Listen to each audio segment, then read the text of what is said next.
Harjatud laud või õigemini laua harjamine on üks võimalus, kuidas anda puidule omapärast väljanägemist. Mul oli täna plaanis siin meistrinurgas teha algust ühe riiuli valmistamisega, kusjuures riiuli pind peab olema või peaks olema harjatud puidu näol. Vaatasin puumarketis ringi, leidsin sealt harjatud puitu, leidsin sellist huvitavat harjatud puitu nende tootevalikus, kusjuures see on juba viimistletud kujul, ta on harjatud ja siis ka värvidega toonitud. See on nüüd sisevoodrilaud ja ta on veel termopuit, taas harjatud, väga ilus ja mõnusa lõhnaga ka. Kuid minu riiul pidi tulema sellisest liimpuitkilbist ning kahjuks seda liimpuitkilpi harjatud kujul ei ole olemas, nii et tuli hankida harjamismasin.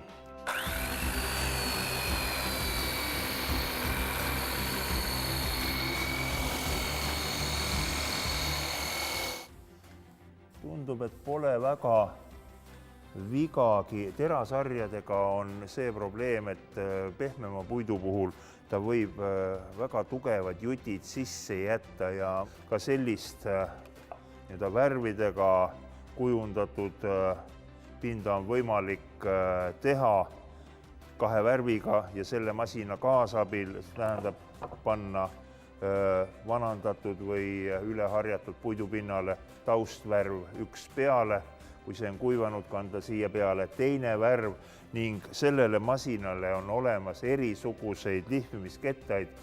See valik on üsna suur, mida siia alla panna, kergelt aga veel üle lihvida, nii et me saame hästi dekoratiivse ilusa pinna. Üks asi veel ettevalmistustöödest selle riiuli tegemiseks.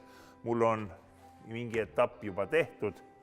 Näete, riiuli kanduriks on mõeldud selline hästi massiivne suur liist. See suur massiivne nurgaliist on nüüd kokku pandud 4 erinevast liistust ja need kõik on tegelikult tooted. 2 nagu põrandaliistu, 1 laenurgaliist ja 1 nelikantliist.